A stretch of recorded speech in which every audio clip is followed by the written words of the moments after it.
Let's talk about 1992. It was kind of a depressing year for music. Man, there was a lot of bummer albums that came out. I'm not sure what was going on in this world, but a lot of artists they weren't really happy that year. So I'm going to show you my 12 favorite albums that I have from 1992. Now, there's a lot of great albums out there, but at that time, well, it doesn't matter. I lost my collection anyway. But to rebuild one, in 92, I could only buy CDs. No vinyl was available where I lived. It was impossible for me to buy vinyl. So, most of these obviously have been reissues. There are some originals I've found since then. But since, I've restarted to rebuild my collection, these are what I got from 1992, my favorite. I'm going to start with a few that almost made it, but didn't quite make it. We're not going to talk, just show them quickly. Arrested Development, love this album a lot.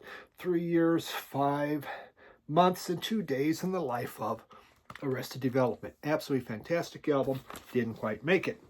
We had Dr. Dre, here we go, The Chronic. Great rap album. I get Rap to me was just hitting on all cylinders. Totally different rap than this rap. This is dark, this is light, this is more negative, this is more positive. But both incredible.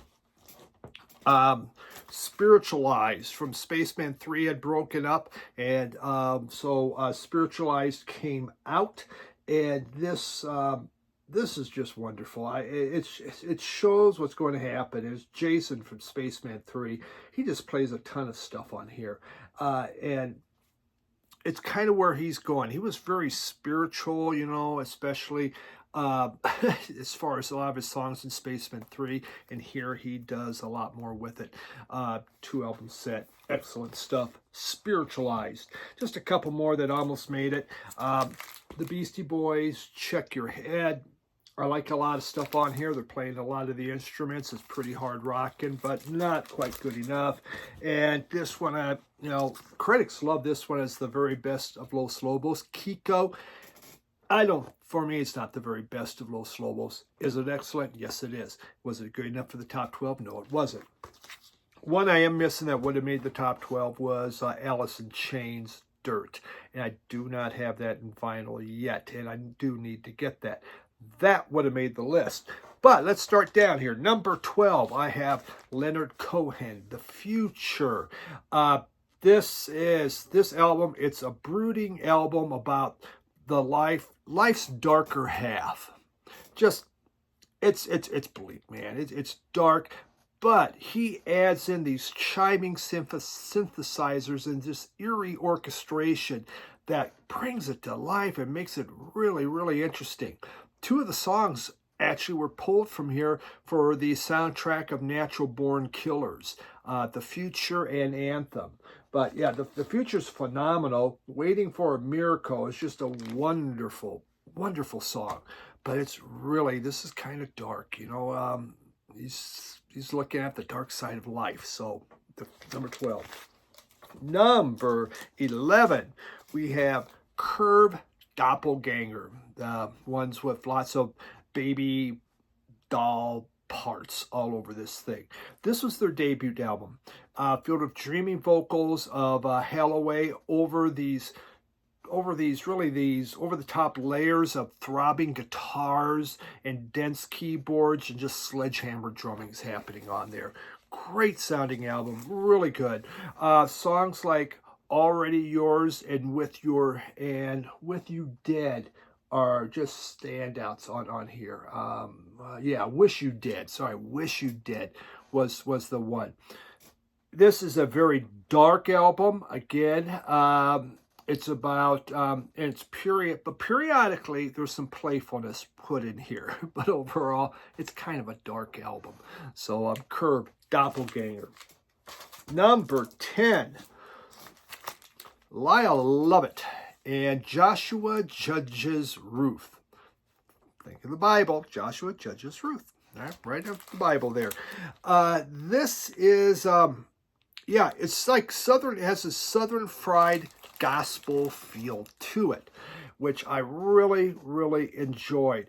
It is more country leaning than his previous album with the large band, but still, it's just wonderful. You know, there's the song Church, and it's just, you know, and then she's leaving home. Two wonderful songs. And the background singer is Emmylou Harris. How could you go wrong with that? Still, this album, it's very sober. It has a very sober mood.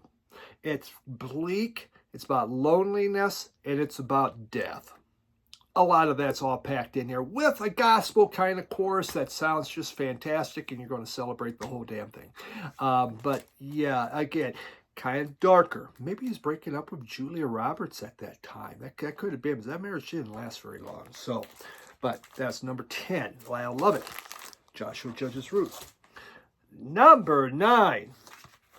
Lou Reed, Magic and Lost. Yeah, this he tackles death. Yeah, there we go. Death just keeps coming, folks. I mean, it's just coming right on down. 92, I'm telling you, there's a lot of dark stuff that was going on, and this is a big one. He had just lost 2 close friends to cancer, and so he decides to tackle it with this album. And these are 14 songs about loss and illness and mortality. It's a balance of fear and helplessness, but also offset by bravery, humor, and understanding that death is inevitable. There's nothing you can do about it. It's going to come. It just, there is some rocking stuff in here. His guitar's just full blast on some, but then some is very introspective. What's Good was a wonderful song, and where's this other one? Gassed and Stoked. Very hard. Both of those really good, strong rock. This is intense, very heartfelt piece of music. Not for everyone. If you're having a bad day and feeling depressed, probably not the way to go. But again, there's hope in here. There's hope about fighting and trying to win versus cancer. So yeah, the first 4 albums, death. All right, number 8. Let's change that up. XTC N Such. Yeah, this one is full of lush, pop-filled songs. That's somewhere, you could put this somewhere between Skylarking and Oranges and Lemons as far as how it would sound, okay? There's 17, yeah, that's right, 17 catchy pop songs can be found in here. And, one of the greatest is A Ballad of Peter Pumpkinhead. And that thing, it's like a modest masterpiece as far as I'm concerned. Such a great song. Holly Up on Poppy, another fantastic song. Very, very enjoyable. Yeah, Holly Up on Poppy. Isn't that a weird name? But this one doesn't really talk about death. So it's kind of weird it came out in 92. She probably should have been 91 or maybe 93. I don't know. But great stuff. XTC N Such. Coming in, number 7. Lemonheads. It's a Shame About Ray. This is the sixth album by the Lemonheads, and they finally got it put together. It's filled with these sunny melodies and hooks, and it's very accessible and extremely catchy. I mean, it's like a blast of punk pop, jangle pop, and folk rock. All of that's thrown in here. And you have such happy songs as like My Drug Buddy, which is a love letter to substances, okay? So, yeah, you do have some dark kind of topics on here, but overall, it feels very airy and happy. Just the title track, It's a Shame About Ray. It's fantastic. It's so hook-filled. It's one of those where you just sing along to the chorus every time you hear it. You just can't help it. To me, it's the best thing that the Lemonheads put out. It's a Shame About Ray. That brings us now down to number 6. And we're going to look at Luna Luna Park. This is the very first album by Dean Warehouck after Galaxy 500, and you do have shades of Galaxy 500 in here, but it is just filled, there's a lot more to it, and it's very tight, and this thing just soars. Just some wonderful songs are coming out of this thing, and it's showing where Dean Wareham's going, and it's definitely in a more kind of a pop direction, but yet you still have the Tom Verlaine type guitars happening on here. It's such happy songs, as you know, kind of detailing breakups, crushes, innocence, and just about experience in life. So he's trying to tackle some bigger subjects on here. It has, of course, the great lyrics, "You never give the finger to a blind man." I mean, that's on Slide. But also there's the wonderful song Anesthesia. Just incredible. This, you know, it's not the best of the Luna albums. Those are coming up. But this is a phenomenally good album. And for me, it was number 6. That would make, the next one would be number 5. If you're counting along at home, kids. Number 5, Rage Against the Machine. Let's go back into the dark world. I mean, the cover says it all. I mean, you look at that and you go, what am I getting into? This thing, to me, was the first truly successful merger of rap and metal. It put it together, and it sounded great because you had the guitar wizard Tom Morello on there, and his playing is phenomenal. And you could see he listened to some Led Zeppelin growing up. Zach De La Rocha, his rapping, it's meaningful, but it's also very emotional rhymes. You feel what he's saying. When he's just not rapping, he's pouring out his heart on this stuff and what it really means to him. I mean, there's just, you have stuff like, you have this mounting tension on songs that start off quietly and builds and builds and builds. And you can hear that really in Bullet in the Head. You know, Killing in the Name, incredible track. Know Your Enemy, fantastic track. This is dark, man. These are pissed off people. This is political. They're not happy with things, and they're letting it come out, and they have rage. And this rage is against the machine. Wow, great title of a group and the album. Fantastic debut album. Really made a difference. Number 4. This is actually an original I was lucky enough to pick up. Sonic Youth, Dirty. And it's one of my favorite Sonic Youth albums because, again, I thought it was very accessible. This is their most political album that they had made to date. Extremely, they really get into that. The guitars on here, through Butch Vig producing it, they have a greater punch. And at times, they just have this beautiful, gorgeous chaos going on. You'll hear some of these songs, and there's just squealing happening. There's so much stuff going on, but it sounds fantastic. 2 standout tracks, 100% and Sugarcane.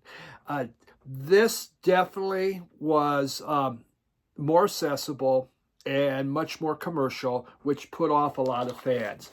But for me, that like a little melody with what they're eating and listening to, I liked it a lot. Political, extremely. Still kind of mad about Reagan and Bush. Well, Bush is going on right now, so they're saying what they think. Sonic Youth, Dirty. Number 3. And this is Bob Mould's Sugar. I mean, this is Sugar, which is Bob Mould's group. And the name of the album is Copper Blue. This is what it originally looked like. I had that in CD. This is from the box set. And I see they even had cool colored vinyl on here. So his first solo album was really kind of quiet. Okay, he played acoustic on there. Here he comes back full throttle, totally tuned up, ready to go. This is just, it's hook filled. It's this hook filled, laden punk pop. It's in there. And it's just a return to form, and you can feel like that early Ooskadoo is happening on here. It's loud and it's furious. It has the incredible If I Can't Change Your Mind. Just, it is, damn, that thing sounds so good. And he does this great song, Man on the Moon. If you like your guitars loud and you just like, you want to punch at something, this is it. Copper Blue from Sugar. Bob Mold's really returned to saying, I'm here and I'm still very, very loud. So let's go down to number 2. REM, Automatic for People. Most will say this is like one of their masterpiece. It's haunting, melancholy, masterpiece, you could say. Though it's not number 1. The songs on here, it's about aging, death, and loss. There we go. We're back to 92 again. You know, I guess people just weren't happy about things in 92. My God. But on here, they just, even so, these lyrics are very dark, very dark. You know, aging and death and loss. I mean, yeah, that's pretty dark. But they use this grand epic use of strings, and there's these shimmering keys and these beautiful acoustic guitars, and it brings it together. It sounds wonderful. I mean, you have, it starts with Drive, then Try Not to Breathe, The Sidewinder Sleeps Tonight, Everybody Hurts, Bam Bam Bam, Night Swimming's on here, and Man on the Moon. What? Man on the Moon, Man on the Moon.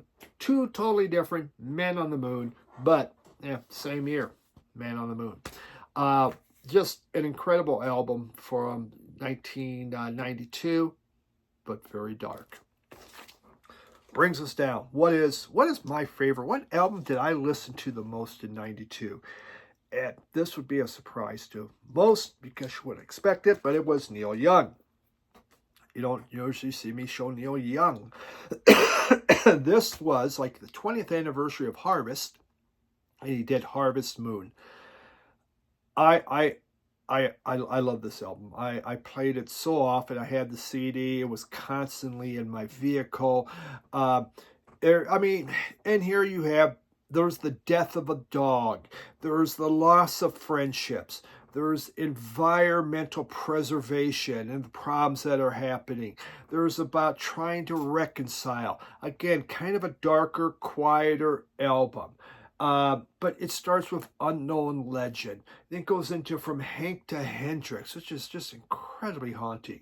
You and Me, Harvest Moon. His voice sounds fantastic on this. It really does. And it's quieter. He's saying some really important things. It's very reflective. It's personal. It's confessional. Side 1's perfect in my books. His 27th album. 27th album. And, you know, this was his best-selling album he'd had in 13 years. The public really liked it, and they liked what he was saying. And wonderful stuff. My favorite from that year, 1992. So there you have it.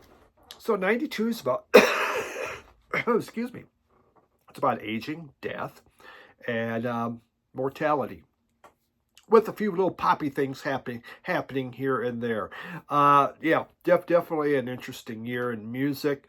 Very, very different, but so much good stuff again was going on. The 90s had a lot of fantastic music that luckily a lot of this is being reissued so we can enjoy on vinyl again. So thanks for watching that with me, and let me know what your favorites were from 92. I'm always curious to know what people really, really liked and what meant a lot to them during that time frame. Great music was happening. Thanks, everyone. Bye.